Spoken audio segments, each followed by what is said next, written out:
Olá!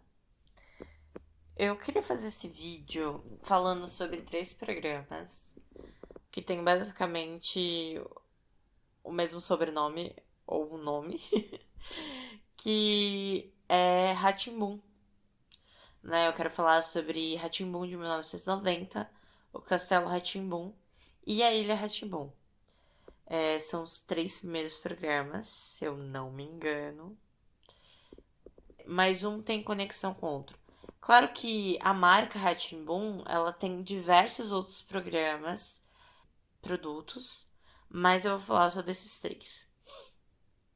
rá de 1990, eu lembro que tinha muitos personagens, assim como todos têm diversos personagens. E o que esses três, vou falar séries, programas, esses três programas têm em comum é a mistura de atores e bonecos. Eles, todos os três têm essa mistura.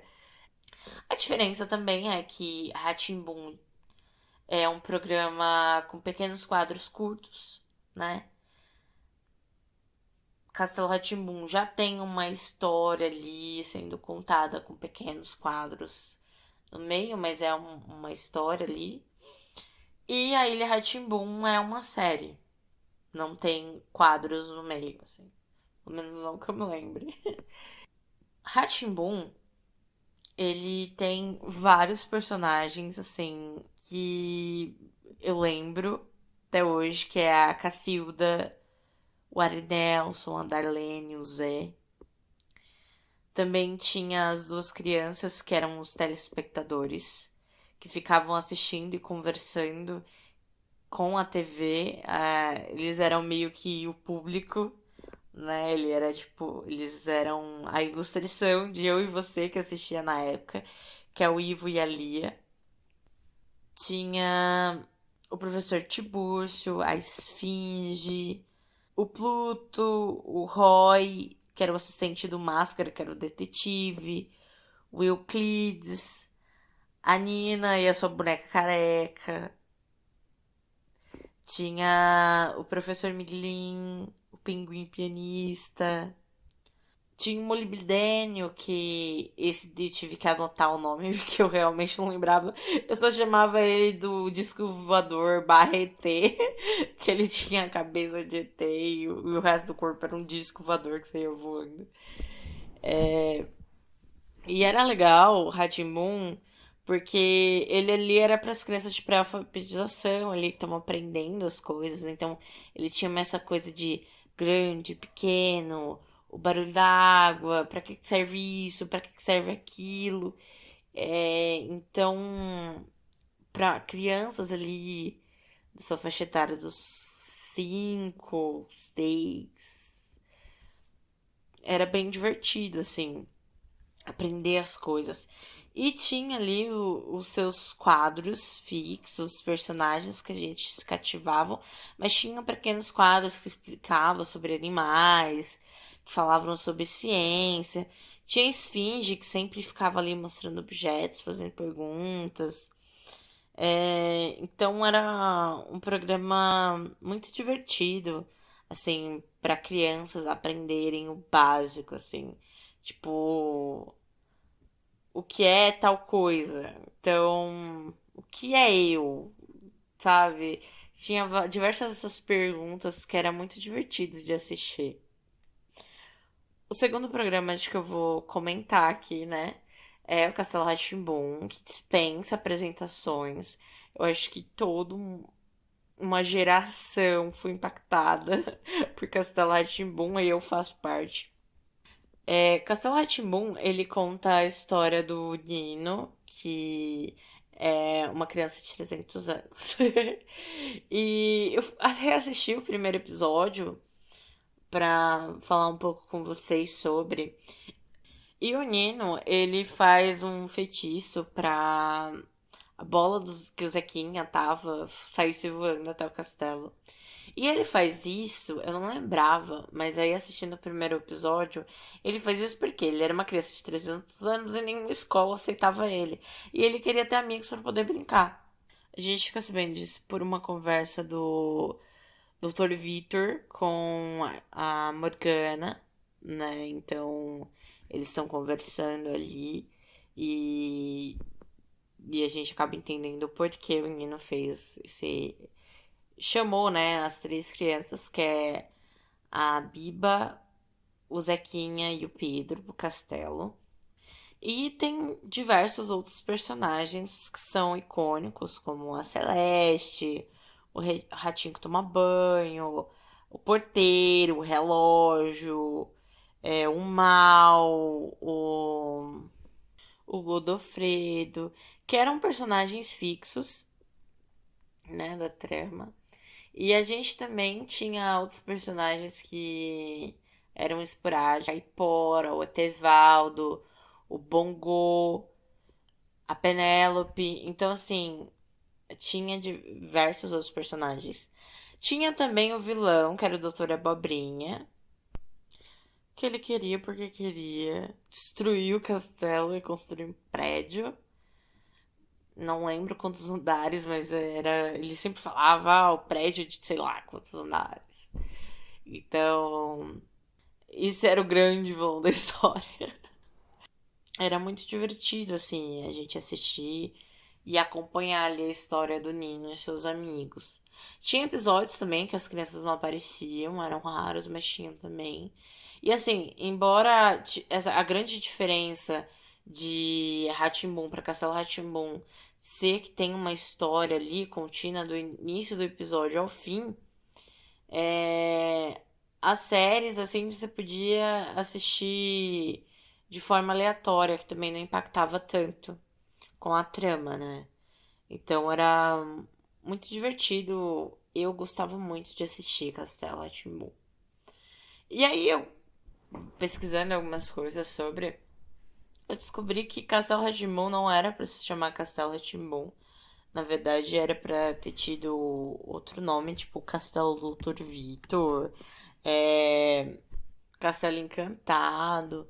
Só que aí, pelo que eu li, né, a Fiesp, que é a Federação das Indústrias do Estado de São Paulo, que era um dos patrocinadores, insistiu pro nome ser rá, né? Porque como rá de 1990 tinha feito um grande sucesso, eles queriam dar essa continuidade.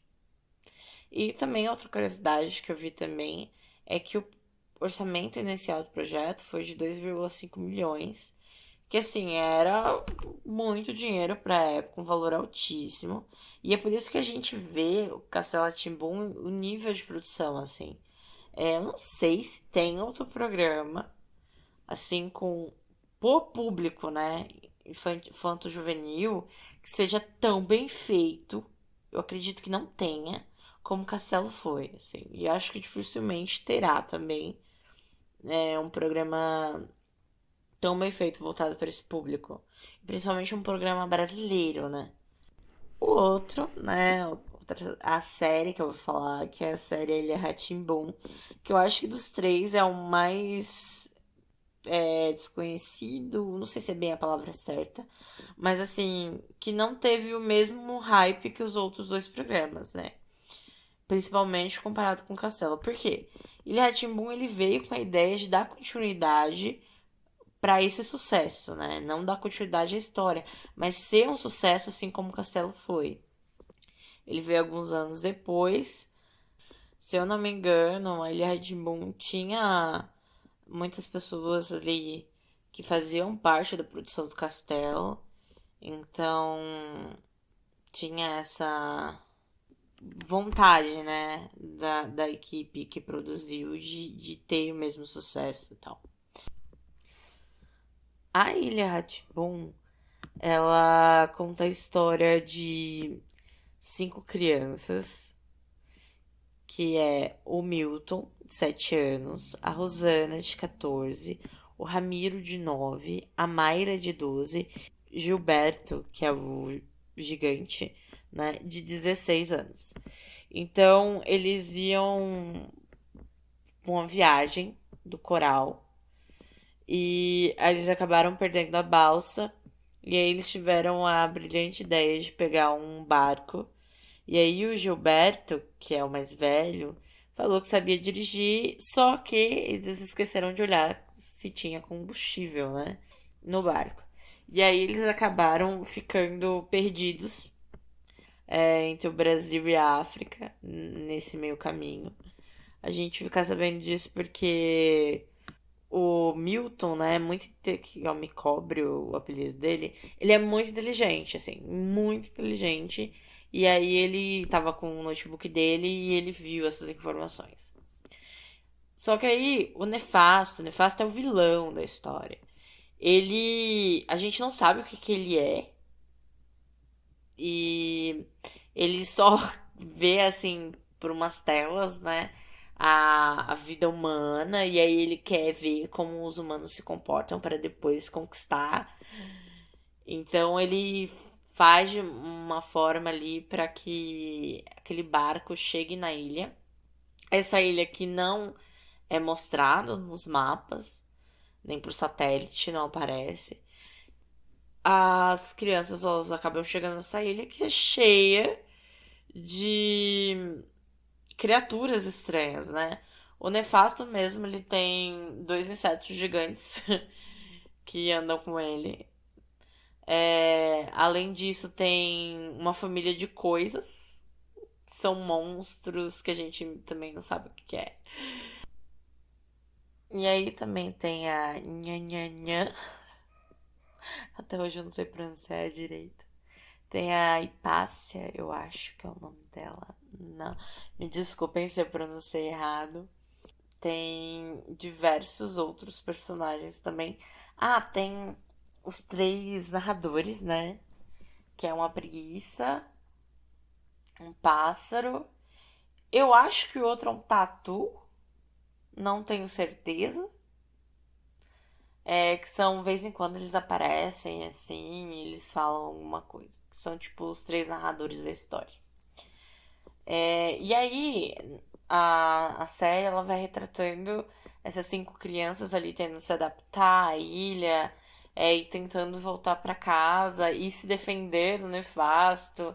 Então, é uma série que tem muitos outros personagens, né? E também tem essa coisa que sempre teve nos outros programas, que é essa mistura de atores com bonecos, só que agora o tamanho muito maior, né? Então, a gente também tem um lagarto também, que eu esqueci o nome dele. Aí tem muitos personagens icônicos, muitos personagens legais.